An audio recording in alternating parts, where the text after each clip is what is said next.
Las orejas de Teporingo.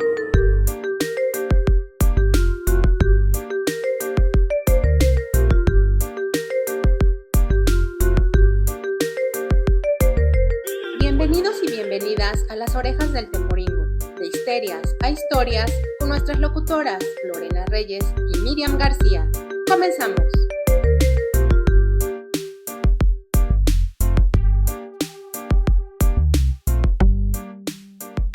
Hola, muy buenos días, tardes, noches. Nos encontramos en Las Orejas del Teporingo, de histerias a historias. Buenos días, y el día de hoy estamos muy felices.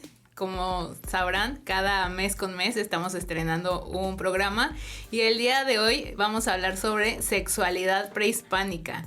Y con ello, el día de hoy nos presentamos nuevamente por si nos están sintonizando por primera vez.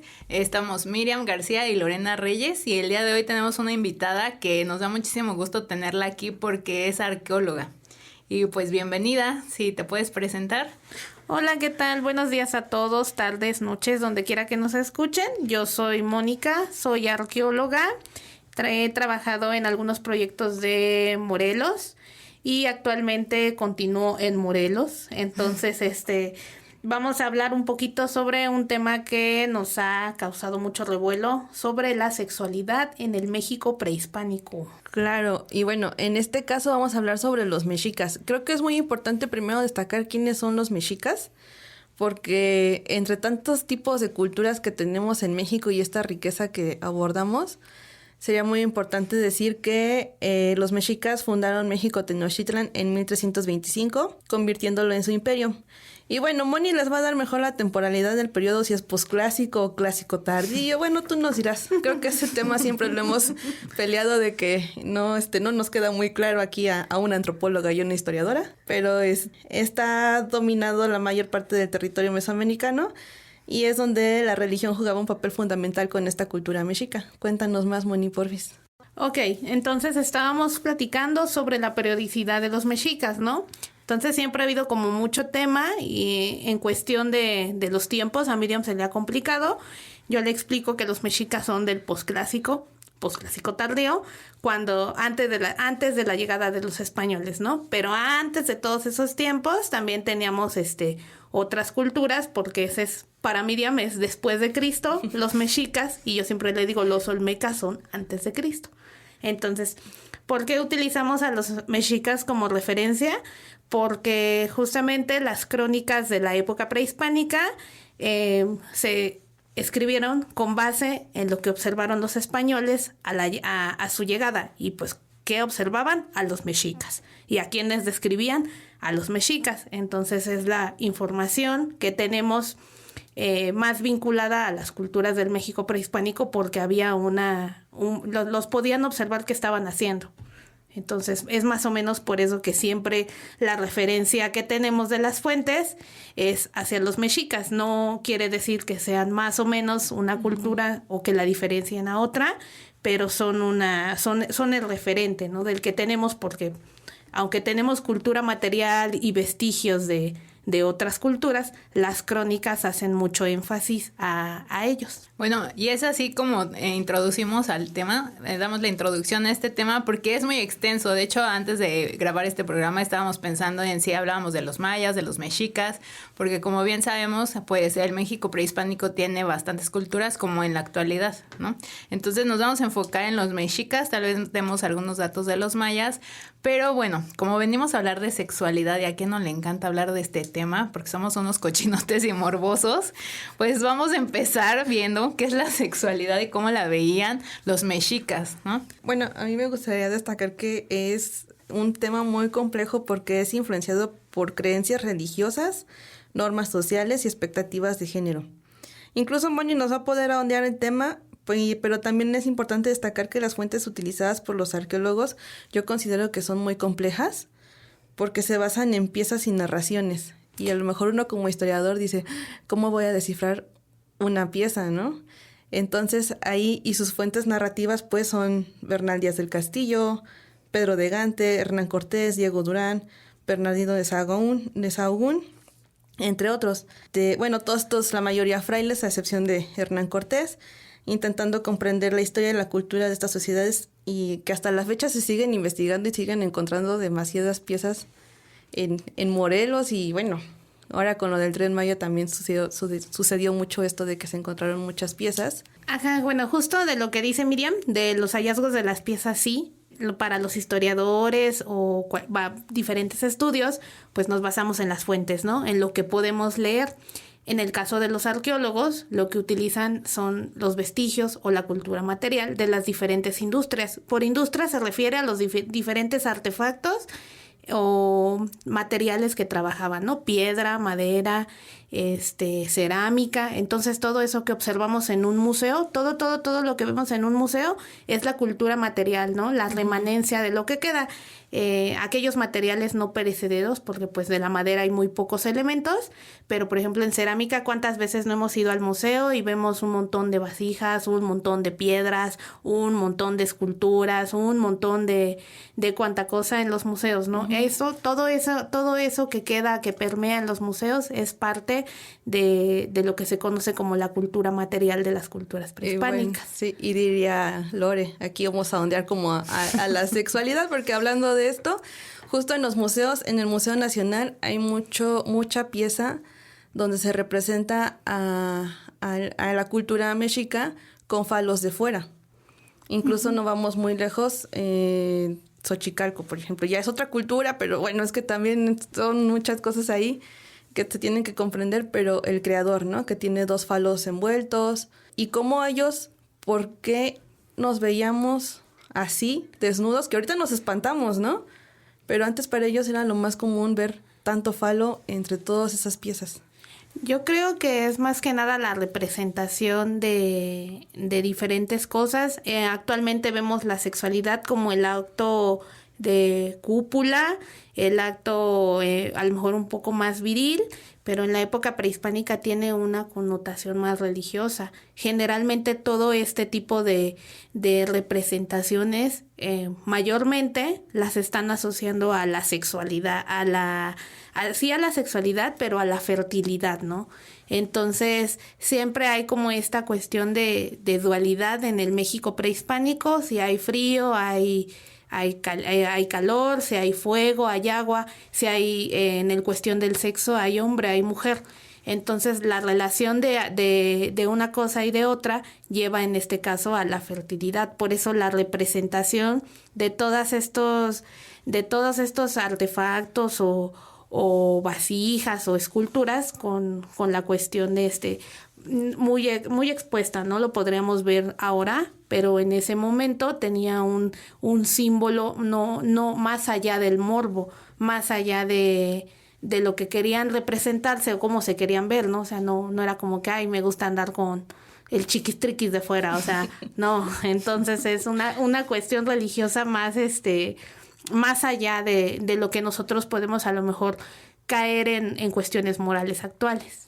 Sí, justamente como dices, bueno, la antropología podríamos verla como la sexualidad en el México antiguo era muy diferente antes de la llegada de los españoles al después, ¿no? Entonces la sexualidad pues siempre va a estar normada por la cultura y pues para quienes dicen luego es que no tienes cultura, no, más bien sí tenemos cultura, lo que no tendríamos sería por ejemplo educación o valores, porque si no hay humanos, si no hay seres humanos, pues no hay cultura. Entonces la cultura la creamos los humanos y a partir de esto pues la sexualidad humana se fundamenta en lo biológico, ¿no? Y al ubicarse en contextos sociales e históricos queda influida por factores de carácter económico, cultural, político, ético y religioso, como lo acaban de decir. O sea, son muchos factores que influyen para que un ser humano, sea varón o mujer o del género que tenga, pues pueda decir o hacer cuestiones sexuales, ¿no? Porque no es lo mismo andar con poca ropa en la época prehispánica a cuando llegaron los españoles a la actualidad, ¿no? Entonces yo creo que eso hay que ponerlo en la mesa porque pues las creencias en ese momento son muy diferentes a las que tenemos ahora.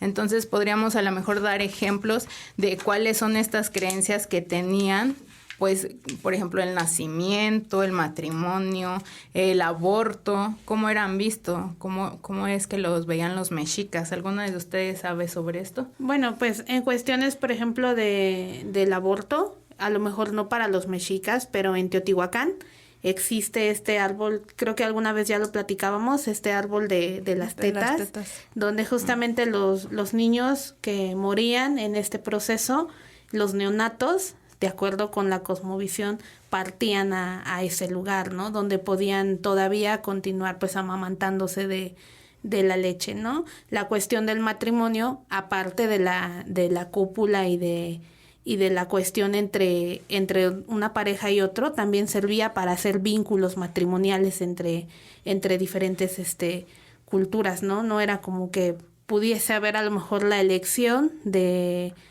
pareja como actualmente, sino también iba más allá de tener una descendencia de hijos porque había una cuestión política que defender o una cuestión de territorios, ¿no? En este sentido de la cuestión matrimonial. Sí, justo, de hecho, lo que acabas de retomar, Moni, es que justamente no era lo mismo ser de la clase alta que de ser como pues campesinos, tener una vida como ahora decimos, ¿no? La clase trabajadora. Porque por lo que he estado leyendo, vi que muchas veces los gobernantes o los funcionarios podían tener varias mujeres pues para hacer estas alianzas, ¿no? Pero en lo que era como la sociedad, pues la clase trabajadora, los campesinos, ellos sí tenían que unirse en matrimonio con sus iguales y nada más era como la monogamia. O sea, dependía de en qué momento, bueno, más bien en qué clase social estabas, que podías o no tener más mujeres o no. ¿No? Porque las mujeres pues también juegan un papel fundamental en estas alianzas, ¿no? Políticas. Sí, porque, bueno, yo en lo que alcancé a leer sobre este tipo de cosas era que la poligamia en algunas ocasiones era pues penada, si se le podría decir en ese tiempo. Y bueno, no nada más la poligamia, también veían la homosexualidad y todo ese tipo de cosas que ellos no lo veían muy bien. Sí, yo creo que más que nada hay una cuestión de alianzas matrimoniales, de descendencia, de hijos, pero bueno, entre todos estos relatos, yo le comentaba a Miriam que hay un pasaje de Fray Bernardino de Sahagún, donde justamente una princesa, hablando de alianzas y de cuestión de descendencia, una princesa tolteca, no es mexica, es tolteca, se enamora de un vendedor de chiles, que era huasteco. Entonces, de acuerdo con lo que dice Sahagún, esta chica, esta princesa, se asoma al mercado desde el palacio y ve a este forastero que solían andar desnudos los huastecos y lo ve con el miembro de fuera y cae enferma, pero literal cae enferma, o sea, se enfermó. Uh-huh. Entonces su padre manda a buscarlo y a ella la encierran, la guardan, manda a buscar al vendedor de chiles para que la cure, ¿no? ¿Y cómo la iba a curar? Pues teniendo relaciones con ella, ¿no? Entonces es como un vendedor de chiles iba a andar a hacer esto con una princesa, ¿no? Pero en este caso la princesa estaba pues muy enferma, ¿no? Porque hasta en el pasaje de Fray Bernardino dice, no, es que estaba como hinchada, ¿no? Se estaba haciendo. Le gustó lo que vio. Entonces, lejos de que le gustó lo que vio, pues también habla de cómo la sexualidad se exponía. A lo mejor los huastecos sí andaban desnudos. La princesa la imaginamos a lo mejor con un quechquemet, alguna nagua muy fina, la mejor tela, pero pues se enamoró de un vendedor de chiles que venía de fuera, ¿no? Claro, ¿y a quién no le ha pasado, no? ¿Y a quién no le ha pasado? A mí no. Entonces, todo este tipo de cuestiones de que aparece que la sexualidad la vemos actualmente como cargado de moralidad, pues en la época prehispánica sí había moral, claro, yo creo que sí, pero también había otra cuestión, otros valores, otros temas, en este caso, por ejemplo, el de la princesa, pues a lo mejor la alianza matrimonial que surge porque pues bañan al huasteco, ahora sí que bañadito y pa' mi casa, bañadito, ¿no? Y pa' mi hija, entonces en este caso así fue, en el pasaje de Fray Bernardino lo arreglan y se concibe el acto del en este caso no sé si Sería sería el permiso, del ¿no? permiso, pero ¿qué pasó, no? Las alianzas, a final de cuentas ahí fue una alianza, ¿no? De un huasteco con una princesa tolteca, ¿no? Pero como bien dices, ¿no? Esta construcción de la sexualidad en esta época, pues estaba normada por reglas, por creencias y castigos. Entonces en esta parte yo creo que hicieron como bueno, está bien, vamos a hacerlo porque es princesa, ¿no? O sea, hubo una Exacto. autorización, no fue de que, no, pues, bien el papá dijo, no, pues no sé, pudo haber tomado otra decisión, capaz y hasta la princesa se muere de amor o no sé, ¿no? Como la historia de el Popocatépetl y el Iztaccíhuatl, que investiguenla porque hoy no se las vamos a dar. Léanlo, por ahí en léanlo. algún libro de historia viene. Seguro viene en el YouTube. Pero bueno, entre estas culturas prehispánicas, pues hay que hablar de los dioses y había dioses como para todo, ¿no? Relacionadas algunas de las diosas como Xochiquetzal y Tlazolteotl, así como Ixchel. Claro, eran diosas que estaban pues relacionadas a la fertilidad, a cuestiones amorosas, en este caso se puede decir, ¿no? E incluso hay algunas representaciones, Ixchel es maya, hay algunas representaciones, me parece, de ella copulando con la luna. Aparece en glifos, en estelas. Entonces toda la representación de lo sexual, ahorita con la historia anterior, lo tolteca, estamos viendo que en este caso es una princesa que a lo mejor existió, ¿no? Y en el caso de las deidades también son cuestiones mitológicas, pero también entonces la sexualidad existe en lo mitológico, en lo religioso, en las creencias, ¿no? La creación del cosmos, del universo, tiene que ver con la copulación de los dioses. Ahora, los dioses también en la época prehispánica tienen son una pareja, ¿no? Está una mujer y un hombre, porque justamente de esa cúpula nacen diferentes cuestiones del universo. A mí me llamó mucho la atención también uno de los dioses porque se habla de Xochipilli. Xochipilli lo conocemos como el dios de las flores. Pero yo me encontré, y tú me quitarás esa duda o me corregirás, que también fue el dios de las relaciones sexuales ilícitas, el dios de las prostitutas, juegos, bellezas, danza, maíz y canciones. Órale, qué poético. Y no sé si han notado que a Xochipilli lo utilizan mucho para los bailables. No sé si tiene algo que ver ahí. Yo he visto muchos bailables de Xochipilli. Sí. Entonces, justamente es una deidad, yo creo que por el tema de las flores es fertilidad. Una cuestión de la fertilidad. Entonces, la verdad no tengo como mucho conocimiento de Xochipilli, pero tan solo por la iconografía que tiene, estas flores, estos maíces, la posición en la que está sentado, yo creo que tiene bastante vínculo. Bueno, pues el creador de Xochicalco, ¿no? Que tiene 2 falos, ahora sí que lo que veníamos hablando al principio, y en esos falos trae muchas flores y creo que hasta cacao. Como semillas de cacao. Ajá, porque también está demostrando una cuestión de fertilidad. Exactamente, entonces nuevamente caemos como en lo mismo. No importa si tienen un falo pequeño, chico, mediano, grande, se relaciona más a la cuestión de la fertilidad, ¿no? De que hubiese alimento, de que va a pegar, de que tiene que pegar porque tiene que haber sí o sí tiene que haber que comer, ¿no? O sea, la banda tiene que tener que comer, no es como que no, si no hay fertilidad, pues si no hay fertilidad no comen ni los dioses, para empezar no comen ni los sacerdotes, ¿no? Exacto, sí, de hecho la sexualidad del México antiguo, pues como ya hemos dicho, era normada por aspectos culturales, por los dioses y por los gobernantes, eran quienes dictaban, ¿no?, qué iba a suceder, y pues habría que mencionar un poco sobre cómo es que estas reglas o estas normas dictaban quiénes eran y qué iban a hacer cada género, ¿no? Si eras varón, si eras mujer, cómo, o sea, desde el nacimiento, al nacer, si eras varón, te daban regalos que eran referentes a la guerra, porque ibas a ir al campo de batalla. Por eso era penado el aborto, porque si no no iba a haber personas para ser guerreros y poder defender los pueblos o poder aliarse con alguien más, ¿no? A través de estas batallas. Y las mujeres tenían regalos, pues, que tenían que ver con sus labores domésticas. Entonces, desde que nacían ya les estaban indicando qué y quiénes iban a ser, ¿no? Por su sociedad, por su comunidad.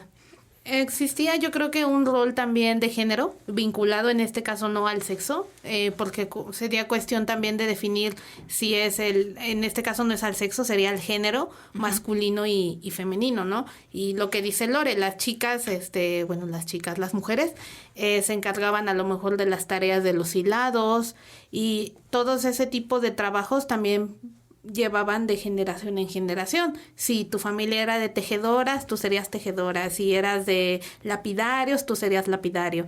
Entonces, todas estas cuestiones de género pues iban vinculadas también a del masculino y femenino y de la cantidad de tareas que cada quien tenía en el México prehispánico, ¿no? Y bajo una regla, en este caso política y de trabajo que se imponía, a lo mejor, no lo sabemos, se imponía y que eran tareas que sí o sí se tenían que cumplir y cubrir. Sí, claro, y de hecho, bueno, no todo paraba ahí, sino ya eras bebé, pasaba la infancia y llegando a la pubertad, pues empezabas a seguir conociendo y practicando muchas de las actividades que ibas a desempeñar cuando adulto, ¿no? De hecho, algunas, en las crónicas o en los códices y en todas estas narraciones que hicieron los españoles, ellos comentan, o Sahagún comenta, que les daban el huehuetlatoli, que eran los discursos tradicionales, que a mí me parecen muy bonitos, y que si eras hombre o mujer, era un discurso para cada uno dependiendo de si te lo daba tu madre o tu padre, ¿no? Entonces era como ellos, digo, al final, pues sí tenemos valores, creencias y tal, pero cómo es que los papás o las mamás iban criando a estos próximos, pues, representantes de tu sociedad. No tanto en la parte alta o sea, que fueras a ser un gobernante, sino también en la vida diaria. Sino aquí traigo un ejemplo. A ver, danos mejor el ejemplo. La letra dice... La letra dice, bueno, esto lo pueden ver con Sahagún. Y pues algunas de estas historias son, por ejemplo, te traje en mi vientre 9 meses y desde que naciste te criaste en mis brazos. Yo te ponía en la cuna y hallé en mi regazo y con mi leche te crié. Eso te digo porque sepas que yo y tu padre somos lo que te engendramos, madre y padre, y ahora te hablamos doctrinándote. Mira que tomes nuestras palabras y las guardes en tu pecho. Entonces era así como, era el por qué no podías, tener más de una esposa, o por qué no podías como salirte de estos estatutos, de estos mandatos. Si ibas a ser hilandera, pues era por algo, ¿no?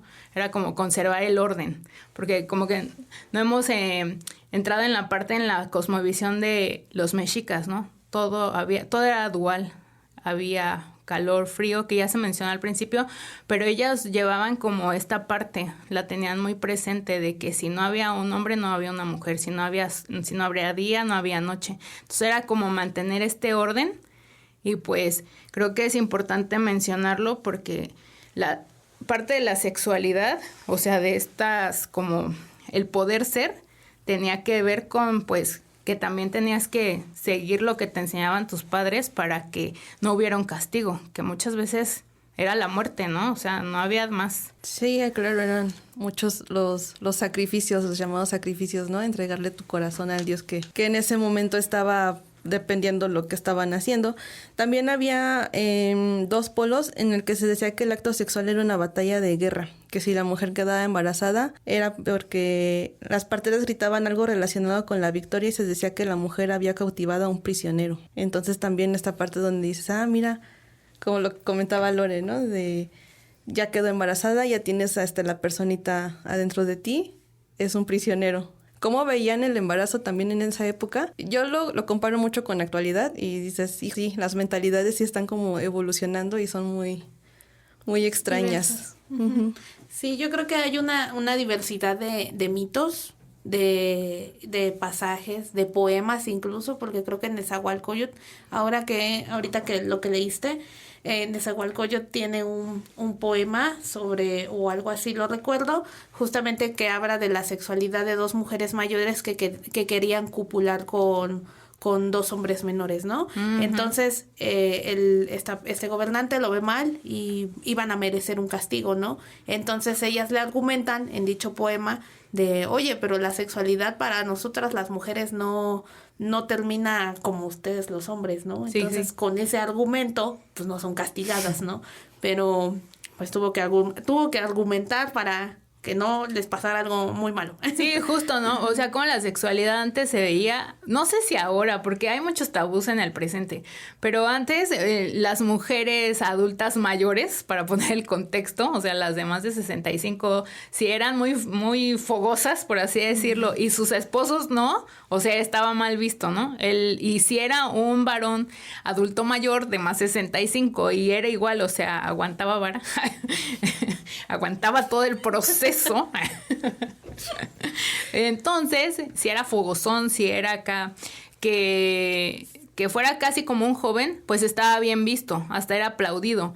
Pero cómo es que eso va cambiando, y también, bueno, ya después de cierta edad yo creo que ellos eran vistos pues de otra forma, ¿no? No era lo mismo ser joven de, no sé, 15, 16 años, que por lo que entiendo sí vivían antes más, porque luego dicen, no, es que morían muy jóvenes, no, al parecer en Mesoamérica sí había una tasa de natalidad mayor, porque estaba leyendo que siempre les pedían a los más jóvenes, que por lo que entiendo no se tenían 15, 17 años, que su virginidad era muy preciada, más las mujeres, ¿no? Entonces siempre cuidándola, y los hombres tenían permitido, pero dependía, o sea, no era así como nada más, está permitido y ya, porque también había reprimendas, advertencias y consejos hacia ambos géneros. Bueno, pues como ya dijimos, la poligamia era un privilegio de los hombres con un estrato superior de la sociedad.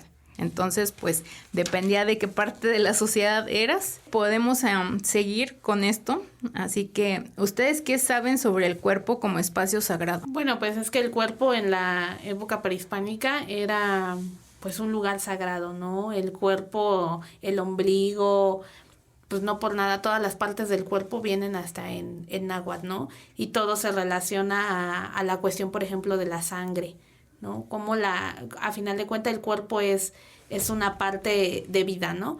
Y en el caso, por ejemplo, de la sexualidad, pues los miembros sexuales forman parte de ese cuerpo. Entonces, como que sobra un poquito decir que por qué no serían sagrados esos miembros si el ombligo es sagrado, la cabeza es sagrada, y todo lo que hemos platicado de la fertilidad pues viene de una parte del cuerpo, ¿no? Entonces yo creo que el cuerpo, más bien no creo, el cuerpo fue también parte del centro del universo individualmente y también para las culturas en este caso. Ok, pues sí, el cuerpo humano femenino nos muestra a los genitales cubiertos, por lo que yo he visto, no sé, ustedes en arqueología qué han descubierto, qué han visto, porque pues la arqueología también tiene mucho que decir, ¿no? A través de las piezas, porque bueno, lo que yo recuerdo es que sí en algunas figuras las mujeres son representadas cubiertas y los varones no. Pero esto, ¿qué nos podría decir? Yo creo que en algunas, incluso por ejemplo hablando de representaciones, por ejemplo en el área maya han encontrado vasijas o platos que tienen la representación de mujeres copulando con diferentes, incluso animales, ¿no? Uh-huh. Con un simio, con un leopardo, pero volvemos a lo mismo. Ahorita lo vemos como algo extraño. Y en ese momento era algo que estaba generando algún vínculo más allá del acto carnal. Entonces justo en arqueología con esos hallazgos pues identificas figurillas, pueden o no pueden estar vestidas, a lo mejor en el museo también nuevamente las han visto que portan los pechos de fuera, uh-huh. De fuera. La cuestión de la vestimenta es como que un tema ahí también bastante extraño, porque no toda la sociedad tenía no todas las personas tenían el derecho de vestirse con las mismas prendas. Posiblemente algunos andaban mayormente desnudos, pero los sacerdotes evidentemente andaban más ataviados, ¿no? Más tapados, con más ornamentos, pero porque efectivamente eran de una clase más alta. Y en el caso de las representaciones, por ejemplo, llegaban incluso en el México prehispánico, hablando de Teotihuacán, llegaban a representar a los prisioneros desnudos, porque una forma de exponerlos era que estuvieran desnudos, ¿no? Como parte de esa vergüenza pública que estuvieran expuestos así. Es como un poco de todo, un poco de si están desnudos es porque andaban desnudos, pero también los exponen desnudos.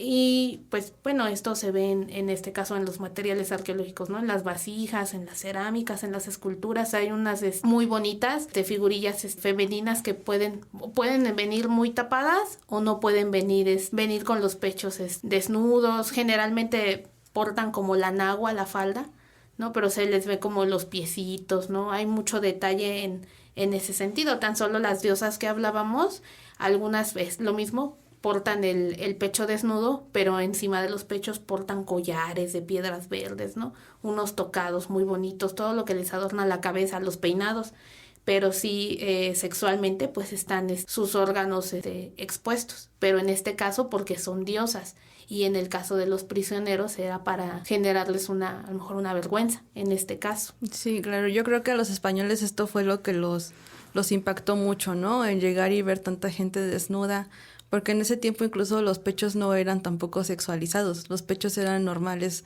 que estuvieran expuestos en mujeres sobre todo. Entonces esa parte dices, bueno, como antes el cambio del español al cambio de ahorita, en este caso la cultura mexica, cómo lo vio y cómo lo sexualizó, y lo que dices de las diosas, me trae mucho a la mente esta diosa, se me fue el nombre, pero es la diosa que está decapitada con los pechos de fuera. Ah, ok. Sí, hoy lo olvidé el nombre. Ajá. Sí, pero ahorita bueno. les decimos. Ajá, ahorita les decimos, pero es Coyolxauhqui. Ella. Justamente, que también es una representación que es, bueno, está decapitada y está desnuda. Exacto. Y nuevamente porta la nagua y mucha pedrería en las manos, Justamente. mucha pulsera, mucho tocado, pero a final de cuentas los pechos los porta desnudos, ¿no? Algunas figurillas traen a lo mejor el quechquemit y la faldita, pero otras están desnudas. Lo que traen muy adornado es como la cabeza, ¿no? Siempre las vemos como muy ataviadas, ¿no? Entonces, sí, en este caso de las diosas, aparte que pues el cuerpo humano se cubre para protegerse del frío, pero pues también tiene, la vestimenta porta otra simbología a la persona, le da otro Estatus. Significado, otro estatus. Justo como con los tatuajes, ¿no? También en ese tiempo, como su cuerpo era un templo, el hecho de que estuvieran tatuados les daba un estatus diferente al... Una marca, era una marca dentro de ellos, ¿no? No solo los tatuajes, la escarificación, ¿no? Yo en algún momento en una excavación hicimos análisis e identificamos unas figurillas que justamente estaban desnudas del torso y portaban en los brazos, como con la misma cerámica, les ponían unas bolitas que todo indicaba que parecían ser la representación de escarificaciones. Pues sí, en parte era parte de, yo creo que, y he leído que de la seducción, ¿no? Entonces, entre los jóvenes, y también esto del atractivo, que pues que se vieran bien, que se vieran peinados, los peinados eran muy importantes. Entonces, no... Pensamos a veces en cultura mexica y todos están desnudos, pero tiene un motivo y un significado, no es que anduvieran así por la vida todo el tiempo, porque alguna vez me acuerdo que Moni me estaba contando que eran fashions, eran muy, muy a la moda, tenían ciertas prendas que significaban algo, que fuera algo muy ritual, algo muy significativo y pues también para la vida cotidiana. Eso sí me acuerdo que estábamos ahí en el jardincito del trabajo echando chismes sobre que nuestros prehispánicos, nuestros antepasados sí eran fashion. Más bien yo creo que es la idea errónea que tenemos o que teníamos sobre que pues siempre andaban desnudos, ¿no? Pero pues también el clima, o sea, Exacto. No es que vivamos en un clima polar. No, y aparte también, a final de cuentas, la protección del cuerpo humano con las prendas es justamente de proteger el cuerpo, pero también de mostrar algo ante una sociedad, ¿no?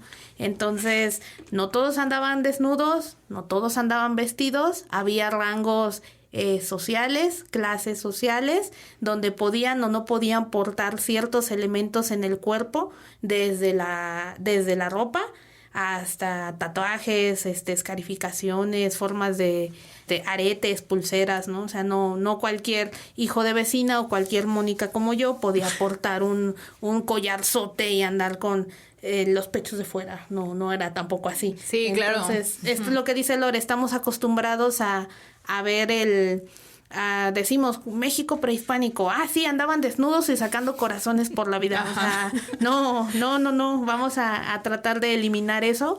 Y justo, ¿no? También el tema de la ropa es que pues los textiles se conservan muy poco, ¿no? En el contexto arqueológico, o sea, muy pocas veces encontramos textiles, entonces es ahí como que, híjole, no le sabemos. Pero es un ejercicio como para toda la audiencia, pues si les interesó todo esto de la sexualidad, ahora con otros ojos podrían a lo mejor entrar al internet o lo que tengan en su dispositivo y ponerle códices, ¿no? Y van a ver los dibujitos y van a notar todo esto que les estamos platicando, ¿no? O sea, no traen su faldita, pero sus pechitos de fuera, pero van a ver con unos tocados muy elaborados. Entonces, es parte de darle otra visión al cuerpo humano, a la sexualidad y a lo asexual, porque realmente nosotros como que sexualizamos el cuerpo y a lo mejor en la época prehispánica no lo veían justo. así. Justo, de hecho, para ir cerrando, les vamos a contar que pueden meterse en internet, casi siempre podemos ya ver algunos códices digitalizados. Entonces, si quieren seguir más aprendiendo, pueden ir al Códice Borgia, que es rico en representaciones sexuales, el Códice de Dresde y Nuttall, que se pueden ver información sobre prácticas sexuales. Y pues también nos pueden escribir porque pues Moni está haciendo su investigación arqueológica para titularse, entonces eso nos da mucho gusto porque pues nuestro pasado también habla sobre nuestro presente, ¿no? Entonces yo creo que nos ha ido conformando y pues por eso queríamos traer este tema con alguien que es muy joven y que nos comparta desde su visión, porque también no solo es arqueóloga de estar investigando en libros, sino también ha hecho excavaciones, ha trabajado con otros arqueólogos que son sus profesores y profesoras, y pues nos da mucho gusto que esté aquí contando sobre su experiencia como arqueóloga de la UAMX, ¿no? Del Estado de México. Y ¿qué decimos para cerrar porque es muy extenso la sexualidad mexica, maya, etcétera? Porque en el México prehispánico. Exacto. Vamos a ponerles en el la México sexualidad. prehispánico. Yo creo que mexica, maya, vamos a decir sexualidad en el México prehispánico. Eso. Y bueno, sí, también a mí me gustaría cerrar y darle un agradecimiento a Moni, porque sí, en efecto, ahorita quisimos resumirlo a esta parte de la sexualidad, pero comúnmente, como decía Lore, nos sentamos en el jardincito y nos echamos unos chismes sobre la historia prehispánica, sí. Y a veces no paramos y así como que seguimos porque de un tema nos vamos a otro. Pero esta vez nos quisimos como enfocar, hicimos todo el esfuerzo del mundo por enfocarnos en la sexualidad nada más, pero nos podíamos haber ido a otras partes, como es parte ahorita que estábamos hablando de la vestimenta, ¿no? Incluso con la investigación que estás realizando de los tocados. Entonces, yo sí te agradezco mucho, Moni, porque aparte de que nos has traído este enriquecimiento de conocimiento, ahora sí que como chisme nos has dado más todavía. Sí, es como mero chismecito, no hay mucho científico de este lado, pero también el objetivo es comprender que en la época prehispánica pues no todo es como a veces solemos pensarlo, ¿no? O sea, hay mucho trabajo de por medio de muchos investigadores, hay mucho que ver en los museos, son gratis, vayan los domingos, por favor vayan. Entonces, son gratis los domingos la mayoría de los museos y pues ahí pueden visualizar cómo era el México prehispánico de ese momento. Pero muchísimas gracias por la invitación, chicas. Y que no crean solamente en los libros de la SEP.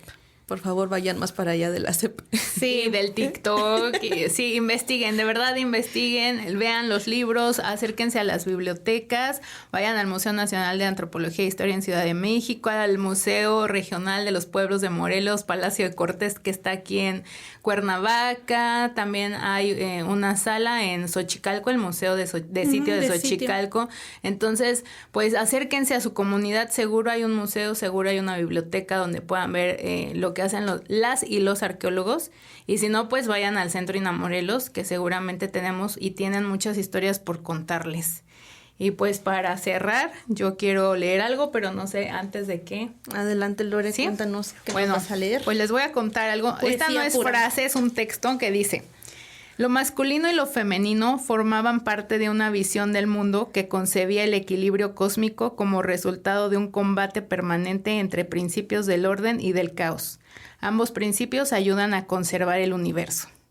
Entonces, pues creo que eso resume un poco de cómo era el México prehispánico, que el día de hoy tratamos de acercarles sobre la sexualidad. Y pues acérquense al suplemento cultural Tlacuache, donde también hay muchas historias y los invitamos a que escriban cuestiones frescas desde temas pues que tengan un antecedente académico. Claro, los invitamos a que escriban si quieren saber un poquito más, también acérquense al Centro de Información y Documentación, tenemos mucho para darles sobre este tema.